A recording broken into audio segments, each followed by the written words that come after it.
Hello बच्चों, आप सभी का जेडी इंग्लिश क्लास में बहुत बहुत स्वागत है। तो चलिए आज जो है हम 12th क्लास का जो एनुअल एग्जाम हुआ उसका इंग्लिश का पेपर सॉल्व करने जा रहे हैं। और हमने पेपर लिया है, ए सेट लिया है। तो जो सेट आए थे ए बी सी, तो लगभग सभी क्वेश्चन जो है वो बस उनकी सीक्वेंस बदल दिया गया है, लेकिन क्वेश्चन सेम है। तो हम जो है एक पेपर को लेकर चलेंगे, आप उनमें देख लीजिए कि आपने कितने क्वेश्चन सही किए हैं और कहाँ गलती हुई। तो चलिए ज़्यादा लेट नहीं करेंगे और हम जो सेशन है वो स्टार्ट करते हैं। सेक्शन ए में दिया है रीडिंग स्किल में, read the passage carefully and answer the question given below. नीचे दी हुई आंसर क्वेश्चंस के आपको आंसर देना है, पैसेज को केयरफुली आपको पढ़ना है और इसी में जो है क्वेश्चंस के आंसर छुपे हुए हैं। ठीक है, तो चलिए देखते हैं इसे। Books are our best companions, they enrich our mind with knowledge and open the doors of imaginations.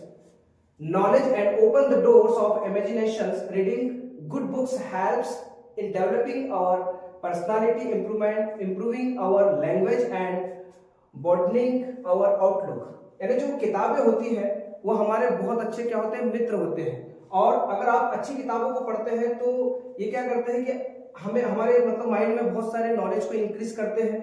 ठीक है, और हमें ग्रोथ करने के लिए बहुत सारे रास्तों को ओपन करते हैं। ठीक है, अच्छी किताबें पढ़ना जो है हमें बहुत सारे डेवलपमेंट कर सकती है, जैसे पर्सनल डेवलपमेंट, इंप्रूवमेंट और लैंग्वेज, है ना, बॉर्डनिंग और आउटलुक। ठीक है ना।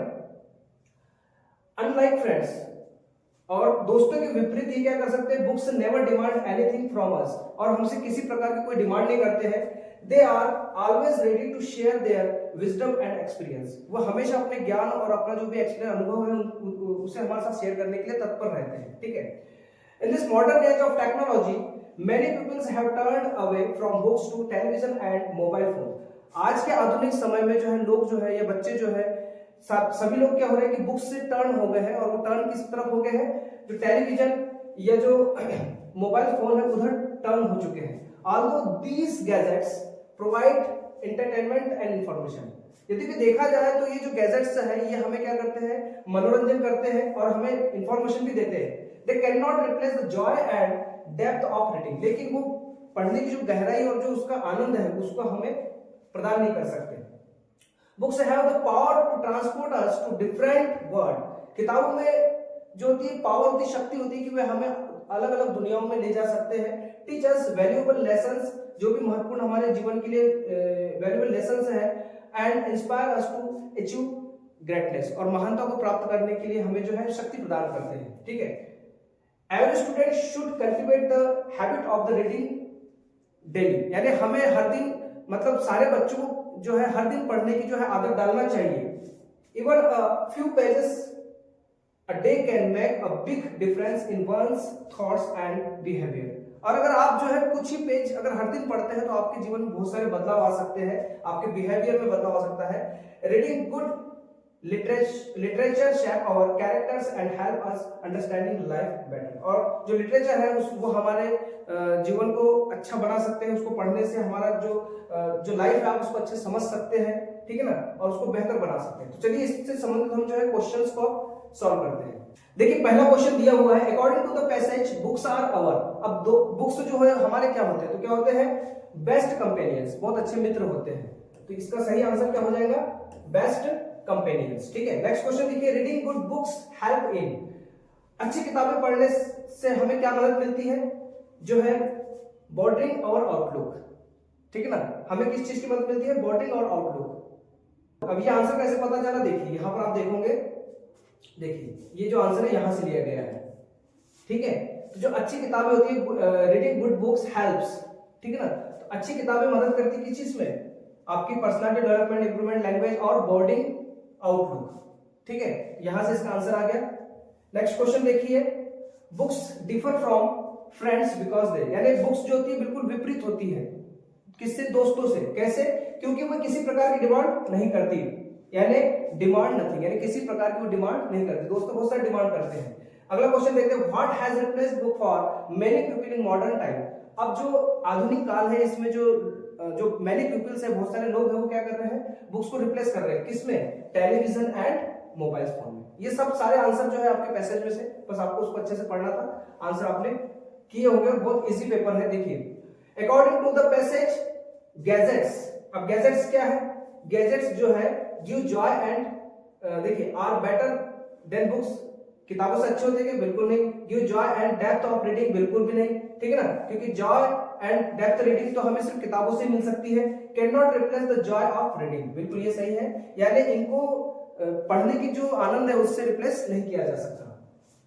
नेक्स्ट क्वेश्चन है the passage suggest that reading books, तो जो ये पैसेज है हमें किस चीज के लिए सजेस्ट कर रहा है कि किताबें पढ़ना क्या होता है, तो किताब पढ़ना क्या होता है, इंस्पायर एंड एजुकेट, यानी हमें क्या करता है, इंस्पायर करता है, एजुकेट करता है, ज्ञान बढ़ाता है और चीजों को क्या कर रहा है, इंस्पायर कर रहा है हमें, ठीक है। नेक्स्ट क्वेश्चन देखिए, how can reading effect our behaviour, तो जो रीडिंग है वो हमारे बिहेवियर को कैसे इफेक्ट करता है, तो देखिए ये क्या करता है, it can improve thoughts and behaviour, यानी हमारी जो सोच है, हमारा जो आचरण है, इन सभी चीजों को क्या करता है, इंप्रूव करता है, ठीक है। आई होप आपने सारे क्वेश्चन ऐसे ही टिक किए होंगे और इसी प्रकार से सही किए होंगे, ठीक है। देखिए नेक्स्ट क्वेश्चन देखते हैं, द वर्ड सॉरी, चलिए देखते हैं नेक्स्ट क्वेश्चन देखते हैं, the word cultivate in the passage means, अब यहां पर एक वर्ड आया है कल्टिवेट, पैसेज में कल्टिवेट वर्ड आया है, तो इसका मीन क्या है, तो देखिए इसका मीन क्या होता है, टू ग्रो और डेवलप अ हैबिट, ठीक है ना, टू ग्रो और डेवलप अ हैबिट, यानी हमें किताबों को पढ़ने की क्या करना चाहिए, हैबिट डालना चाहिए, तो उस चीज के लिए जो है कल्टिवेट वर्ड का यूज किया गया है। अगला क्वेश्चन देखते हैं, what type of literature should one read, हमें किस टाइप के लिटरेचर जो है पढ़ना चाहिए, तो कैसे पढ़ना चाहिए, गुड, अच्छे लिटरेचर को पढ़ना चाहिए, ठीक है। नेक्स्ट क्वेश्चन है, the overall message of the passage is, अब जो पैसेज है इसका ओवरऑल इसका मैसेज क्या है, हमें क्या मैसेज दे रहा है, तो हमें क्या मैसेज दे रहा है कि हमें हर दिन जो है किताबों को पढ़ना चाहिए, रेगुलरली पढ़ना चाहिए, नहीं हम ज्यादा पढ़ सकते तो कुछ पेजेस तो बिल्कुल पढ़ना चाहिए, ठीक है।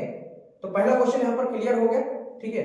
अब देखिए नेक्स्ट क्वेश्चन देखते हैं, आपका देखते हैं क्वेश्चन सेकंड दिया, read the passage carefully and answer the question given below, यहाँ इस पैसेज को अच्छे से पढ़ना है और उसके जो भी क्वेश्चंस रहेंगे उसका आंसर हमें देना है, ठीक है। The ultimate challenge is to make our mind calm and the ultimate solution is meditation, तो जो सबसे बड़ी जो चुनौती है, अल्टीमेट चैलेंज, सबसे बड़ी जो चुनौती है वो क्या है, हमारे माइंड को शांत करना है, और ये जो अल्टीमेट चैलेंज जो है या जो भी सबसे बड़ी चुनौती है, इसका सिर्फ एक ही सॉल्यूशन, वो क्या है, मेडिटेशन है ना, योग है, ध्यान है, तो ये जो है सबसे बड़ा एक हमारे लिए जो है तरीका है जिससे हम अपने माइंड को शांत कर सकते हैं, ठीक है। In today's age every second person recommended meditation to the first, और सभी लोग जो है आज के समय में एक दूसरे को जो है वो ज्ञान देते हैं कि मेडिटेशन हमें सबसे पहले करना चाहिए, या मेडिटेशन को पहले प्राथमिकता देते हैं। एंड फॉर अ स्टूडेंट, और एक छात्र के नाते, more powerful techniques to improve long term performance in studies and other achievements, यहां पर आपको नोट्स बनाना है, ठीक है, नोट मेकिंग करना है, और सेकंड दिया आपको write a suitable title to the passage, एक पैसेज के लिए आपको सुटेबल टाइटल भी देना है। तो देखिए ये तो आपको आता होगा बहुत अच्छे से, मैं सिर्फ आपको टाइटल बता देता हूं, इसका जो टाइटल रहेगा,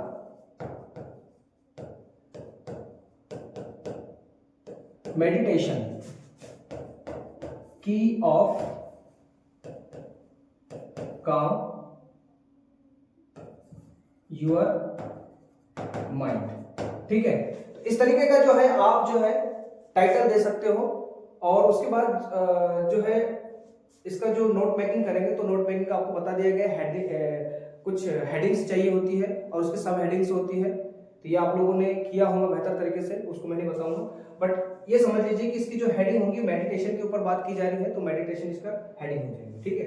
क्वेश्चन नंबर जो है अगला क्वेश्चन देखते हैं, थर्ड वाला, अब इसको समझ लेते हैं।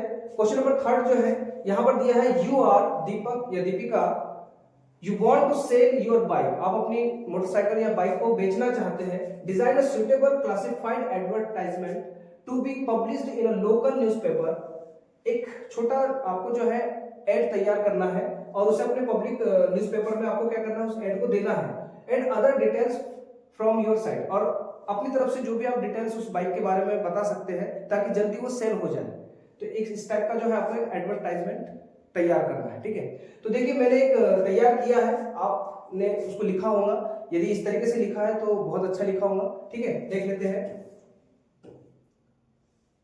देखिए तो देखिए कुछ इस तरीके से जैसे यहाँ पर दिया for sale a well maintained Hero splendor motorcycle for urgent sale. आपके पास हीरो स्प्लेंडर जो है मोटरसाइकिल है, उसको बेचना चाहते हो, तुरंत बेचना चाहते हो। मॉडल जो है 2021 का है, कलर ब्लैक है और माइलेज जो है लगभग 60 किलोमीटर पर आवर का है।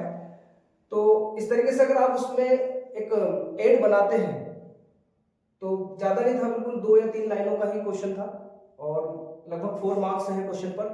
ठीक है, single owner, excellent condition, all papers complete and insured.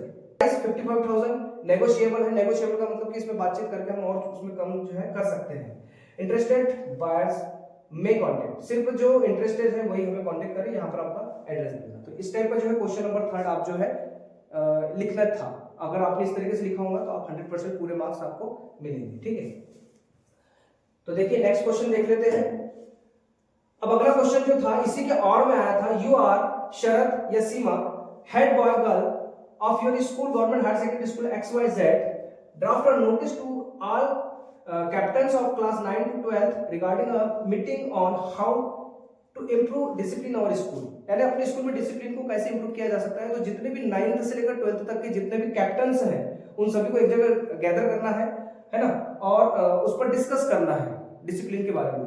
तो इसके लिए हमें एक नोटिस बनाना था। तो देखिए मैंने इसके लिए एक नोटिस तैयार किया है, कुछ इस तरीके से बनेगा वो नोटिस। अगर आपने इस तरीके से बनाया होगा तो बिल्कुल 100% आपको पूरे मार्क्स मिलेंगे। जैसे सबसे पहले हम जो स्कूल का नाम लिख लेंगे, government higher secondary school XYZ हमें दिया गया है। नोटिस एंड डेट हम अपनी मर्जी से डाल देंगे। आज की डेट हमने डाल दी है 10 फरवरी 2026। ठीक है, captains of class 9 to 12 are informed that a meeting will be held to discuss ways to improve discipline in the school। यानी स्कूल में डिसिप्लिन को कैसे मेंटेन करना है, कैसे इंप्रूव करना है, इसके लिए हम जो है डिस्कस करने वाले हैं और इसके लिए हम जो है एक जगह जमा होने वाले हैं। डेट जो है आपको किस दिन जमा होना है उस तारीख को दे दिया हमने 12 फरवरी, और टाइम दिया है 11 AM को हम जो है गैदर होंगे। वेन्यू स्कूल हॉल में जमा होना है। All captains must attend the meeting positively. तो बिल्कुल सकारात्मक सोच के साथ सभी जितने भी कैप्टन्स हैं वो जो है इस मीटिंग को अटेंड करेंगे। ठीक है, ये जो हो जाएगा शरद है, शरद ने इसको ड्राफ्ट किया है और हेड बॉय है वो स्कूल का। तो क्लियर, देखिए बहुत ही छोटे 2 या 3 लाइनों में आपका क्वेश्चन का आंसर कंप्लीट हो गया। इस तरीके से लिखा होगा तो बहुत अच्छा है, अदरवाइज आपने जैसा भी लिखा होगा मार्क्स आपको मिलेंगे। ठीक है, तो देखिए क्वेश्चन नंबर जो 4 है वो कुछ इस तरीके से है। Write an application to your principal, दिख रहा होगा आप लोगों को। Write an application to your principal requesting him her to arrange for an extra class of English subject. ठीक है, given reason on behalf Rati. Rati जो है एक स्टूडेंट है और उसने जो अपने प्रिंसिपल को एक एप्लीकेशन लिखना है ताकि इंग्लिश के एक्स्ट्रा क्लासेस अरेंज कर सके। ठीक है, और वो रति जो है वो क्या है, स्कूल का एक कैप्टन है। ठीक है ना, स्कूल का नाम है government higher secondary school Satna MP। ठीक है, तो एक प्रिंसिपल को आपको जो है एप्लीकेशन लिखना है ताकि हम जो है एक्स्ट्रा इंग्लिश की एक्स्ट्रा क्लासेस को अरेंज कर सके। तो देखिए मैंने इसके लिए कुछ एप्लीकेशन यहाँ पर तैयार किया आपके लिए, कुछ इस तरीके से। देखिए यहाँ टू द प्रिंसिपल हो जाए government higher secondary school Satna MP, subject request for extra English class. ठीक है, रिस्पेक्टेड सर या madam, I beg to say that I am Rati, school captain of government higher secondary school Satna. Many students of our school are weak in English and board examinations are near.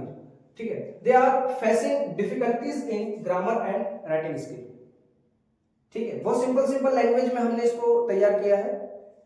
अगला देखिए, इसमें लिखेंगे therefore I request you to kindly arrange extra English classes for the students so that they can improve their performance and score good marks in the examinations. We shall be highly thankful to you for this kind act. ठीक है, thanking you, your obediently Rati, school captain, government higher secondary school Satna MP। ठीक है, तो इस तरीके से अगर लिखा होगा तो बहुत अच्छा है। अगला क्वेश्चन देख लेते हैं। देखिए अगला क्वेश्चन जो है क्वेश्चन नंबर 4 का ही एक और में क्वेश्चन आया था। ठीक है, you are Samarth, a student of class 12, write a letter to your friend congratulating him her on her brilliant success in board examination 2025। तो 2025 का जो बोर्ड एग्जाम था उसमें उसको बहुत बड़ी सक्सेस मिली है, उसके लिए उनको कांग्रेचुलेट करना था। लेटर लिखा है, ये लेटर था। तो लेटर कुछ इस तरीके से स्टार्ट होता है, डियर फ्रेंड कहेंगे I am very happy to know about your brilliant success in the board examination 2025। You have scored very high marks and made your parents and school proud, अपने जो आपके पिता है और जो स्कूल है उनको बहुत ज्यादा आपने मतलब जो है प्रसन्नता दी, प्राउड फील कर रहे हैं। Your hard work and dedications have brought this success, I congratulate you on this great achievement, may you achieve more success in your life, please convey my regards to your parents। ठीक है, तो इस तरीके से जो है letter को लिखेंगे। Question number 4। अब क्वेश्चन नंबर 5 देख लेते हैं। तो देखिए question number 5, right a paragraph in about 120 words in any one of the following topics. यहाँ पे टॉपिक्स दिए थे 4 टॉपिक्स, उसमें से किसी एक पर आपको जो है 120 वर्ड्स में पैराग्राफ लिखना था। टॉपिक है माय आइडल टीचर, ठीक है, importance of computer in modern age, clean India, green India और role of youth in national development. तो आप लोगों ने इस पर लिखा होगा, ठीक है। इसी के और में देखिए क्वेश्चन है, write a report in about 120 words, ठीक है, about sports day function of your school, government higher secondary school Bhopal. यहां पर यूजेस द फॉलोइंग इनपुट्स, कुछ इनपुट दिए, date, time, place, chief guest, है ना, various events performed, prize distributions और speech by guest, vote of thanks. मतलब इन सभी इनपुट्स का यूज करके आपको जो है एक रिपोर्ट तैयार करना था, ठीक है। तो मैंने एक रिपोर्ट तैयार की है आपके लिए, अगर आपने कुछ इस तरीके से लिखा होगा आप चेक कर लीजिए। तो देखिए या आप मान लीजिए इस तरीके से रिपोर्ट बनाना था, sport day function at government higher secondary school Bhopal. Bhopal में एक स्पोर्ट्स डे फंक्शन मनाया गया, ठीक है, annual sports day function Bhopal 5 January 2026, ठीक है। The annual sports day of Government Higher Secondary School Bhopal was celebrated with great enthusiasm on 4 January 2026 in the school playground। यानी 4 जनवरी को जो है हमारे स्कूल के जो प्लेग्राउंड है वहां पर जो है एनुअल स्पोर्ट्स डे को मनाया गया 4 तारीख को, ठीक है ना। और आपको 5 जनवरी को जो है आपको एक रिपोर्ट तैयार करना था, ठीक है। The program started at 10 AM. The chief guest was Mr. Rajesh Sharma, a famous sports coach। और चीफ गेस्ट के रूप में कौन आए थे? राजेश शर्मा आए थे, जो क्या है फेमस स्पोर्ट कोच है। Many events like race, long jump, high jump and kho-kho were organized। Students participated actively। Winners were given prizes and certified by the chief guest। He gave an inspiring speech on the importance of sports and students' life। The program ended with the vote of thanks by the principal। It was a memorable day for all। इस तरीके से जो है आप जो है question number 5 का जो क्वेश्चन था और वाला, ये ज्यादा इजी था, तो इसको आप लिख सकते थे, ठीक है। तो देखिए अगला क्वेश्चन देखते हैं, क्वेश्चन नंबर 6। अब जो क्वेश्चन नंबर 6 था ये ग्रामर वाला पोर्शन है, तो इसको देख लेते हैं। क्वेश्चन नंबर 6 में था fill in the blanks by choosing the correct option any 5। कोई 5 करना है आपको, मैं आपको सारे बता देता हूं, आपने जो भी सही किया होगा चेक कर लीजिए। ही डैश फुटबॉल सिंस मॉर्निंग। अब देखिए यहाँ पर सिंस मॉर्निंग, तो ये क्वेश्चन जो है हमने अभी प्रैक्टिस वाला जो सेशन था जिसमें हमने पिछले 4 साल के क्वेश्चन पेपर्स को हमने सॉल्व किया था, उसमें भी ये क्वेश्चन आया था इस टाइप से, है ना। यहाँ पे देखिए सिंस और मॉर्निंग, जो सिंस होता है सिंस प्लस टाइम, ठीक है ना, सॉरी देखिए इधर मैं समझा देता हूं आप लोगों को, यहां समझ लेते हैं। देखिए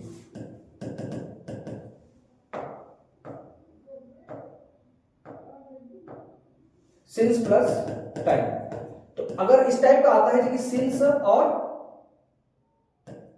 फॉर दो चीजें होती है, तो ये किस टेंस में आता है? ये आता है परफेक्ट कंटिन्यूअस टेंस में। अब अगर प्रेजेंट परफेक्ट है या पास्ट परफेक्ट है या फ्यूचर परफेक्ट है, ये डिपेंड करेगा आपके ऑप्शंस पर।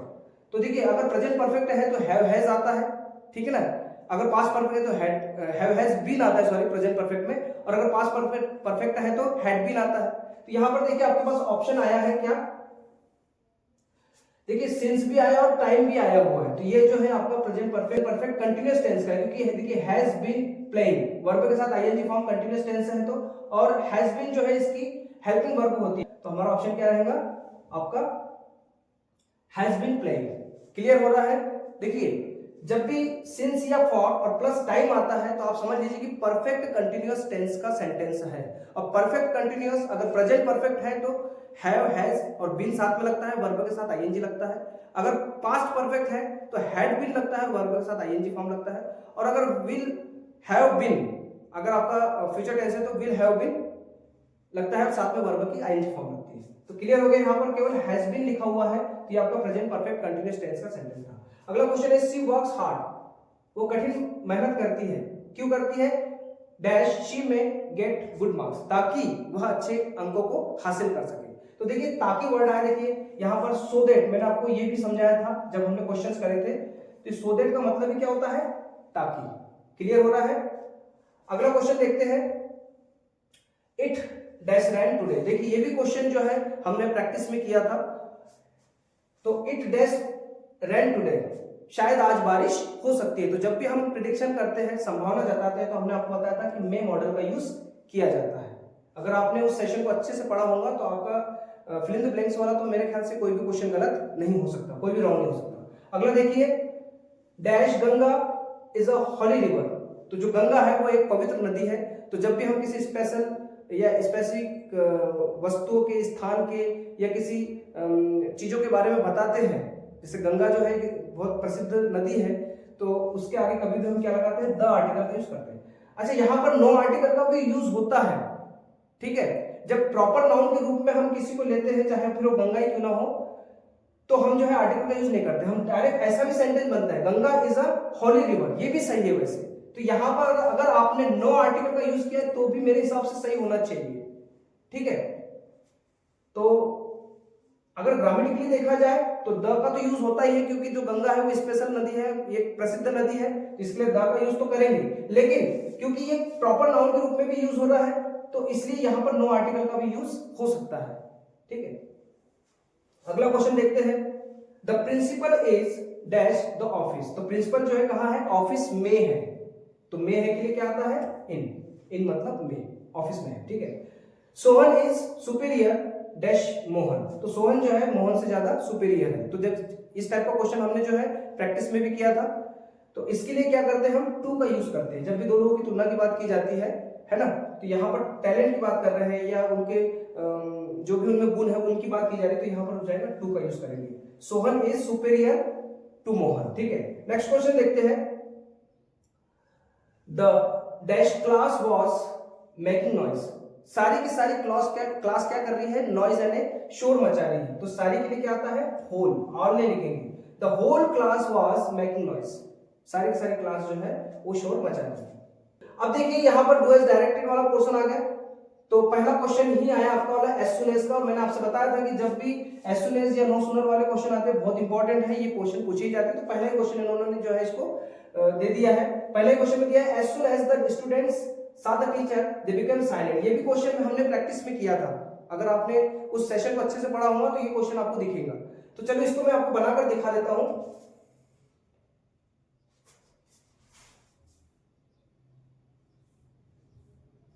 देखिए हमने आपको बताया था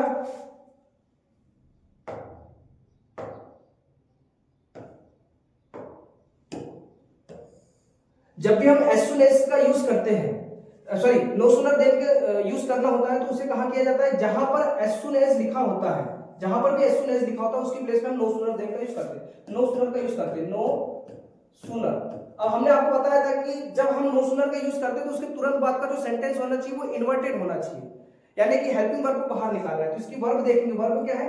सा लिखा हुआ है, तो सा लिखा है तो इसमें से यानी ये सेकंड फॉर्म में है, इसका मतलब present past simple past tense में है। तो सिंपल पास्ट की जो हेल्पिंग वर्ब होती है वो क्या होती है? डिड होती है। तो डिड को बाहर निकालेंगे और फिर सब लिख देंगे जैसा वैसा, क्या हो जाएगा? As soon as the students, तो हो जाएगा द स्टूडेंट्स। अब यहां पर क्योंकि ध्यान दीजिए यहां सा है तो ये क्या काय में कन्वर्ट हो जाएगा? सी में, क्योंकि हमने डिड निकाल दिया बाहर। See the teacher, teacher. अब यहां पर पहला सेंटेंस खत्म हो गया क्योंकि कॉमन लगा हुआ है, तो हम यहां क्या लगा देंगे? देन, ठीक है। और आप ऐसे अंडरलाइन कर देना, इस तरीके से अंडरलाइन करना था। देन उसके बाद they become silent, they became silent. इस तरीके से आपको जो है क्वेश्चन को सॉल्व करना था। अगर आपने ऐसा किया होगा 100% आपको पूरे मार्क्स मिलेंगे। अगला क्वेश्चन है, he shut the window, change into negative sentence, he shut the window, ठीक है। तो उन्होंने दरवाजे को बंद किया, ही शट द विंडो। अब यहां पर भी देखिए ही लगा है, वर्ब के साथ अगर एस या ईएस होता तो ये सिंपल प्रेजेंट टेंस का सेंटेंस होता था, क्योंकि थर्ड पर्सन से स्टार्ट हो रहा है। बट यहां पर ऐसे ईएस दिख रहे क्या? नहीं। इससे क्लियर हो गया कि ये जो सेंटेंस है ये सिंपल पास्ट का है और वर्ब जो है आपकी सेकंड फॉर्म में है। देखिए वैसे शट का तीनों फॉर्म जो होता है शट शट शट ही होता है, बट यहां पर ही से हम कंफर्म कर रहे हैं कि ये जो वर्ब है ये सेकंड फॉर्म में है। और सेकंड फॉर्म का जब भी हम नेगेटिव बनाते हैं तो हेल्पिंग वर्ब बाहर निकालते हैं, है ना। और हेल्पिंग वर्ब के लिए हम उसमें से क्या निकालेंगे? डिड बाहर निकालेंगे। सेंटेंस कैसे बनेगा? He did not shut the window, ठीक है। अगर आपने ऐसा बनाया होगा तो आपको 100% आपको पूरे मार्क्स मिलेंगे। क्लियर है? नेक्स्ट क्वेश्चन देखते हैं। आई नो हिम, मैं उसे जानता हूं। अब आपको क्या करना है? चेंज द वॉइस, वॉइस बनाना है। तो वॉइस बनाने का मैंने आपको तरीका बताया था। आप इसको सब्जेक्ट वर्ब और ऑब्जेक्ट में तोड़ देंगे। ऑब्जेक्ट को पहले ला लो, ठीक है। देखिए ऑब्जेक्ट को पहले डालेंगे तो ऑब्जेक्ट क्या है? हिम है, बट ये ऑब्जेक्टिव प्लेस है। इसका सब्जेक्टिव प्लेस क्या होता है? ही होता है। क्या होता है? ही इसका सब्जेक्टिव केस है। अब ही जो है, अभी देखिए सेंटेंस किस टेंस का है? प्रेजेंट टेंस का है, तो ही के अनुसार क्या लगेगा? इज। वर्ब की थर्ड फॉर्म नो है, तो थर्ड फॉर्म क्या होता है? नोन। क्लियर हो रहा है? कभी भी वॉइस में थर्ड फॉर्म लगाते हैं, तो ही इज नोन। अब यहां पर बाय न लगाकर हम क्या लगाएंगे? टू का यूज करेंगे। किसका यूज करेंगे? टू का यूज करेंगे। टू, यहां पर आई जो है सब्जेक्ट की प्लेस पे, इसलिए सब्जेक्ट केस में इसको ऑब्जेक्ट प्लेस पे लेके जाएंगे तो क्या हो जाएगा? ऑब्जेक्ट केस क्या होता है? मी। तो हो जाएगा he is known to me. तो यहां पे देखिए I know him, change the voice. Voice change करने के लिए आपको पता है कि आपको जो ऑब्जेक्ट है वो सब्जेक्ट प्लेस पर, सब्जेक्ट को ऑब्जेक्ट प्लेस पे लेके जाना है, वर्ब की थर्ड फॉर्म का यूज करना है।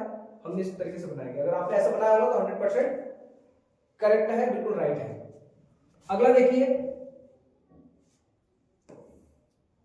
यहां पर दिया हुआ है if they do not work hard they will not get good marks. यदि वो कठिन परिश्रम नहीं करते उनको अच्छे मार्क्स नहीं मिलेंगे। तो यहां पर आपको क्या करना है? अनलेस का यूज करना है। और अनलेस का यूज मैंने आपको बताया कि जहां पर भी इफ लिखा होता है उसकी प्लेस पे हम क्या करते हैं? अनलेस का यूज करते हैं। इसको इस तरीके से बनाएंगे, कुछ नहीं करना था। अनलेस का मतलब ही क्या होता है? यदि नहीं। तो जहां पर भी सेंटेंस में नॉट लिखा होगा उसकी प्लेस से नॉट को क्या कर देंगे? हम हटा देंगे। उस सेंटेंस में से नॉट को जो है हम हटा देंगे। देखिए यहाँ पर नॉट लिखा हुआ है तो नॉट को हम जो है हटा देंगे। क्या हो जाएगा? अनलेस दे वर्क हार्ड, है ना। यहां पर डू नॉट पूरा हट जाएगा, ठीक है, क्योंकि ये जो अनलेस होता है इसका मतलब ही होता है यदि नहीं। इसमें नहीं पहले से छुपा, इसलिए नॉट नहीं लिखेंगे। They will not get good marks. तो यहां पर अगला सेंटेंस ऐसा कैसे लिखेंगे? They will not get good marks, ठीक है, गुड मार्क्स। इस तरीके से हम जो है सेंटेंस को करेंगे। आप समझ लीजिए जहां पर भी इफ लिखा होता है उसकी प्लेस पे अनलेस का यूज करते हैं, और अगर आपने ऐसा किया होगा तो बिल्कुल भी सही मार्क्स, पूरे मार्क्स आपको मिलेंगे, ठीक है। नेक्स्ट देख लेते हैं।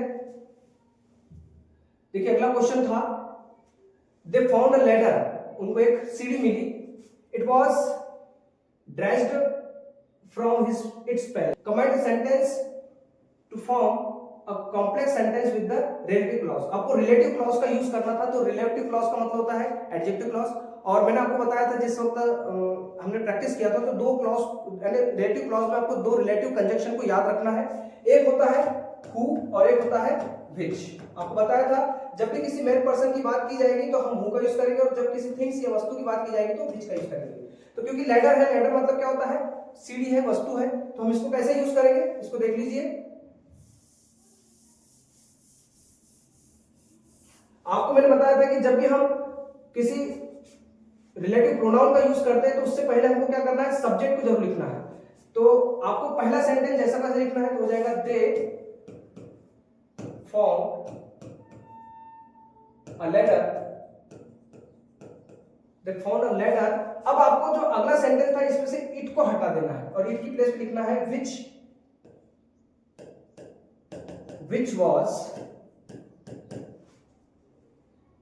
which was dragged from its place, from its place। ठीक है, क्लियर हो गया होगा आप लोगों को। आपको क्या करना है कि जहां पर पहला सेंटेंस खत्म हो रहा है वहां इट लिखा हुआ है, उस इट को हटा देंगे, उसकी प्लेस पे हम विच जो है रिलेटिव प्रोनाउन का यूज करेंगे, और इस तरीके से यहाँ पर जो है आपका रिलेटिव जो क्लॉज है वो तैयार हो जाएगा। ठीक है, अगला क्वेश्चन देखिए। अगला क्वेश्चन दिया हुआ है आप लोगों के लिए, Urmila is very strong, she can do everything. मतलब उर्मिला जो है बहुत ज्यादा स्ट्रॉन्ग है और वो कुछ भी कर सकती है, एवरीथिंग, है ना, शी कैन डू एवरीथिंग, कुछ भी कर सकती है। तो यहाँ पर आपको टू टू का यूज करना है, तो टू टू का यूज बिल्कुल सो दैट के जैसा ही है, जहां पर भी वेरी लिखा होता है उसकी प्लेस पे हम टू का यूज करेंगे, और जहां पहला सेंटेंस खत्म हो जाता है उसके तुरंत बाद में इस टू का यूज करेंगे। बट आपको ध्यान रखना है इतना भाग हम हटा देंगे। ठीक है, कैसे करेंगे देख लीजिए। Urmila is too, capital too very की प्लेस पे लगा देंगे, टू स्ट्रॉन्ग, स्ट्रॉन्ग, और फिर अब स्मॉल टू लगा देंगे। इसको दोनों को आप जो है ऐसे अंडरलाइन कर लिया होगा, करना था।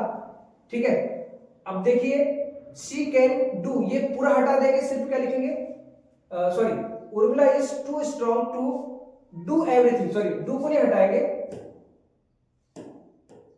डू नहीं हटाएंगे, सिर्फ हम क्या करेंगे शी कैन तक हटाएंगे, क्या हो जाएगा, डू एवरीथिंग।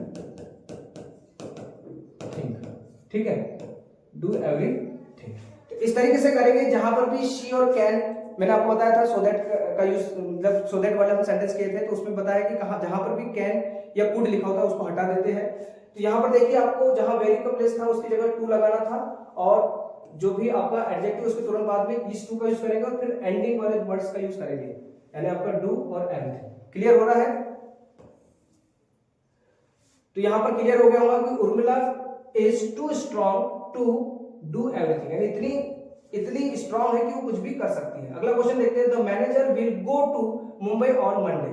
मैनेजर जो है वो मुंबई जो है मंडे के दिन जाएंगे। अब हमें इसको चेंज करना है इनटू सिंपल पास्ट टेंस, यहाँ पे पास्ट सिंपल लिखा हुआ है लेकिन सिंपल पास्ट टेंस, और सिंपल पास्ट टेंस की खासियत क्या है कि वर्ब जो होती है सेकंड फॉर्म में होती है। तो बहुत सिंपल सा है, कुछ नहीं करना है, जहां आपका ये विल गो लिखा हुआ है इसकी प्लेस पे आप लिख दोगे वेंट, बस इतना आंसर है। क्या हो जाएगा देखिए, ध्यान दीजिए, सिर्फ वेंट लिखना था। The manager went to Mumbai on Monday. अगर आपने ऐसा किया है बिल्कुल 100% सही है। ठीक है, क्योंकि इसमें जो है हेल्पिंग वर्ब तभी बाहर निकलती है जब हम नॉट वाले सेंटेंस या इंटरोगेटिव सेंटेंस बनाते हैं, लेकिन सिंपल सेंटेंस अगर है, अगर अफर्मेटिव सेंटेंस है तो उसमें हेल्पिंग वर्ब जो है वर्ब में ही छुपी रहती है, तो वर्ब की सेकंड फॉर्म यूज होती है ना, ये सिंपल पास्ट टेंस के सेंटेंस में। तो नेक्स्ट क्वेश्चन देख लेते हैं। अब देखिए नेक्स्ट क्वेश्चन जो है ये आपका लिटरेचर से लिया गया है ना, सेक्शन डी जो है, और read the following passage carefully and answer the questions that follow. Flamingo, आपकी जो फ्लेमिंगो बुक है उससे ये जो एक्सट्रैक्ट लिया गया है, एक्सट्रैक्ट वाले क्वेश्चन है। देखिए, one dark evening as he was treading along the road he caught sight of a little cottage, grey cottage by the road side. एक बहुत गहरी शाम जो है वो मतलब अकेला पैदल चल रहा था, उसने देखा कि रोड के साइड पर जो है एक ग्रे कलर का, मतलब दूसरा रंग का, मतलब जो है कॉटेज है। तो he knocked on the door to ask shelter for the night and was not refused. तो उसने दरवाजा खटखटा, कहा कि मैं क्या रात भर यहाँ पर मतलब रुक सकता हूँ। उसे बिल्कुल मना भी नहीं किया गया। क्यों नहीं किया गया? Instead of the sour face which ordinary met him. अधिकतर लोग क्या होते हैं कि बड़े सोर फेस वाले होते हैं, मतलब चिड़चिड़े टाइप के होते हैं, बट वैसा कुछ नहीं था। Who was an old man without wife or child। वहां पर एक व्यक्ति था जो ऑनर था, वो काफी बूढ़ा व्यक्ति था, उसकी कोई भी संतान या कोई भी मतलब उनकी वाइफ नहीं थी। Was happy to get someone to talk to in his loneliness। और वो बड़ा खुश था कि कोई तो व्यक्ति है जो अब मुझसे बात करने के लिए यहाँ पर है, उसके अकेलेपन को दूर करने के लिए है। Immediately he put the porridge pot on the fire and gave him supper। तो उसने तुरंत क्या करा कि जो फायर पॉट था, मतलब जो भी आग थी, वो उस पर जो है खाना रखा, यानी खाना मतलब खिचड़ी टाइप का उसने रखा और उसे खाने के लिए दिया। Then he cut off such a big slice from his tobacco roll that it was enough both for the stranger's pipe and his one। और उसके बाद उन्होंने क्या करा कि तंबाकू का एक रोलर यानी एक प्रकार का जो सिगरेट या बीड़ी बोल सकते हैं, तो उसको काटा और इतना काटा कि इनफ तरीके से, मतलब दोनों को पर्याप्त तरीके के लिए वो सही रहेगा। Finally he got out on an old pack of cards and played मेजोलिस with his guest until bed time. तो आखिर में उन्होंने क्या किया कि उन्होंने एक ताश की बहुत पुरानी सी गड्डी निकाली और फिर उन्होंने जो है ताश खेला, जब तक कि वो मतलब सोने नहीं गए तब तक उन्होंने फिर क्या करा, अंत में ताश को खेला। तो आपको समझ में आ गया होगा जो ये जो पैराग्राफ है, जो आपका जो ये एक्सट्रैक्ट है, ये किस चैप्टर का है, ये है आपका red trap. The red trap आपने चैप्टर अगर लेसन को पढ़ा है तो आपको समझ में आ गया होगा। क्वेश्चंस को देख लेते हैं। पहला दिया है the extract is from which lesson, तो किस लेसन से लिया गया है, तो आप समझ चुके हैं द रेड ट्रेप, ठीक है। इस लेसन से मतलब जो इस एक्सट्रैक्ट को लिया गया है। What did the host offer the stranger, तो जो होस्ट था, जो ऑनर था घर का, उन्होंने स्ट्रेंजर को क्या ऑफर किया, तो क्या किया था, सुपर एंड टोबैको, यानी उन्होंने खाना भी दिया और साथ में टोबैको जो रोल था वो भी ऑफर किया था, ठीक है।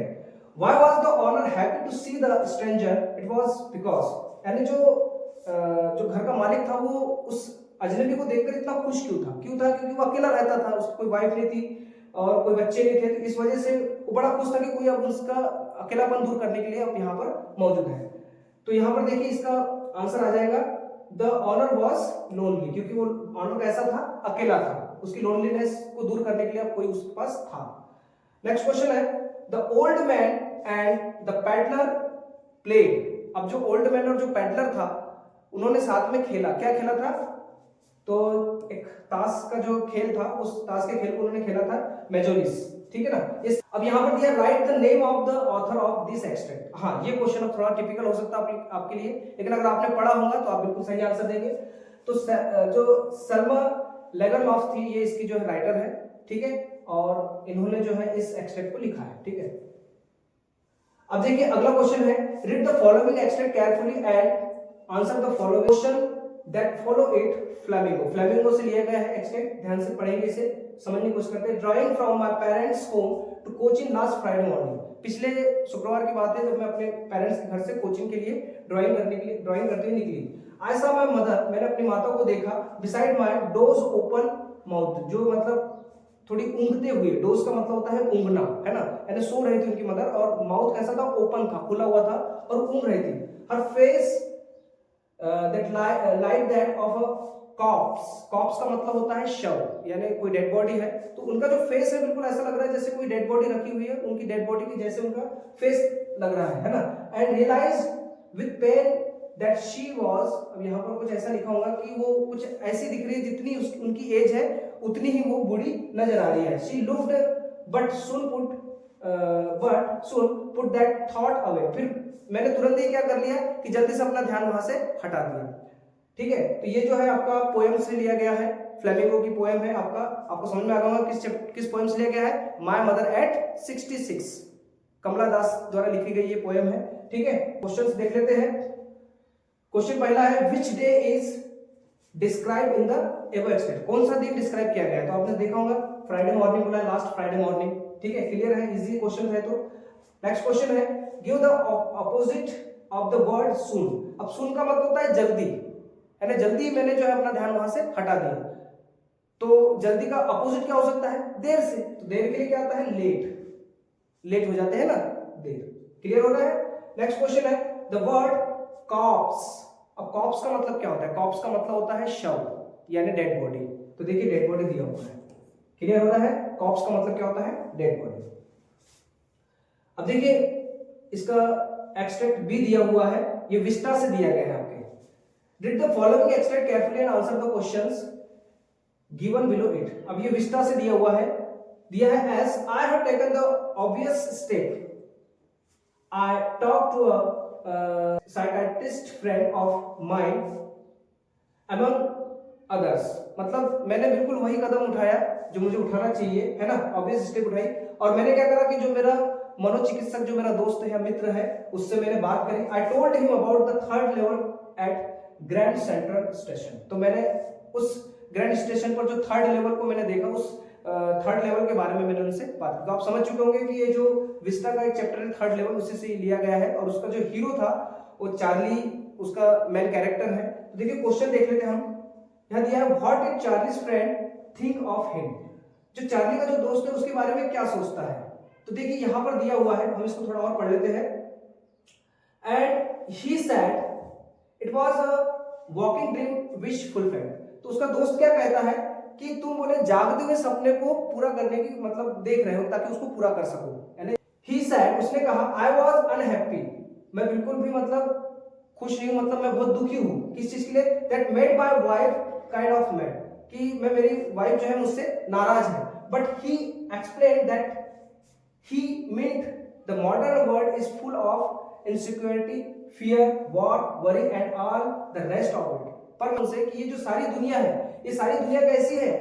फुल ऑफ इनसिक्योरिटी, मतलब कि ये पूरी भरी हुई है। किस चीज से भरी हुई है? इनसिक्योरिटी, मतलब कि बिल्कुल सुरक्षा नहीं है।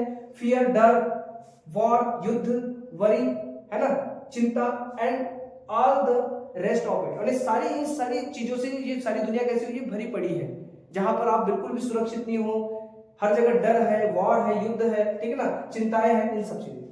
And that I just want to escape, और इसीलिए जो है मैं अब इससे दूर होना चाहता हूं, इससे बचना चाहता हूं, एस्केप होना चाहता हूं। वेल हु डजंट, और कौन जो है इससे मतलब जो है बचना ना चाहे, इन सारी चीजों से कौन बचना ना चाहे। Everybody I know wants to escape, जितने भी लोगों को मैं जानता हूं वो सारे के सारे जो है इनसे बचना चाहते हैं। But they do not wander down into any third level at Grand Central Station, पर वो सारे के सारे जो है ग्रैंड सेंट्रल स्टेशन के जो थर्ड लेवल उसके बारे में नहीं जानते। तो यहां पर देखिए what did Charlie's friend think of him, तो चार्ली का जो दोस्त है वो क्या सोच रहा है? वो ये सोच रहा है कि जो चार्ली है वो क्या करना चाहता है? एस्केप करना चाहता है। मतलब क्या करना चाहता है कि जो भी दुनिया में जितनी भी चीजें हैं उन सबसे क्या करना चाहता है? दूर होना चाहता है, बचना चाहता है। इसका सही आंसर क्या है? That Charlie wanted to escape. ठीक है, नेक्स्ट क्वेश्चन है what was the obvious step taken by Charlie, तो चार्ली द्वारा कौन सा ऑब्वियस जो है स्टेप लिया गया? तो क्या लिया गया था? He talk to a psychiatric friend, उन्होंने क्या करा? अपने जो साइकियाट्रिस्ट जो फ्रेंड था या मनोचिकित्सक जो दोस्त था उनसे सारी बातें शेयर करनी थी। ठीक है ना। अगला क्वेश्चन था who is the main character of the story, तो मैंने आपको बताया चार्ली क्या है? इसका मेन कैरेक्टर है। ठीक है। The anatomy of wonder, wonder का मतलब क्या होता है? घूमना, भटकते रहना। ठीक है ना। तो यहाँ इसका जस्ट एनाटॉमी का मतलब तो विरुद्धार्थी क्या हो जाएगा? स्टे, स्टे मतलब जो एक स्थान पर रहता है, वॉन्डर मतलब भटकते रहने वाले, है ना। क्लियर हो गया होगा। तो यहां पर जो है हमने सारे क्वेश्चंस को अटेम्प्ट कर लिया है, और जो आपके थ्योरी वाला पोर्शन था, जो क्वेश्चन आंसर वाला था, तो वो आपने लोगों ने किए होंगे। बट जो ग्रामर वाला पोर्शन था वो मैंने बहुत अच्छे से आपको क्लियर कर दिया। अब आप लोग जो है इसे अच्छे से देखिए और चेक करिए कि आपने कितने क्वेश्चन सही किए हैं, कहाँ गलती हो गई। छोटी छोटी चीजें हो सकती है, गलती हो जाती है, बट नेक्स्ट पेपर के लिए मेरी तरफ से आपको बेस्ट ऑफ लक है। और अच्छा करिए, मेहनत कीजिए और अपना 100% दीजिए, और कूल माइंड से, काम माइंड से रहिए बिल्कुल। तो आप लोगों का बहुत बहुत धन्यवाद मेरे वीडियो में लास्ट तक बने रहने के लिए, और अपने दोस्तों से जरूर शेयर करें। Thank you so much.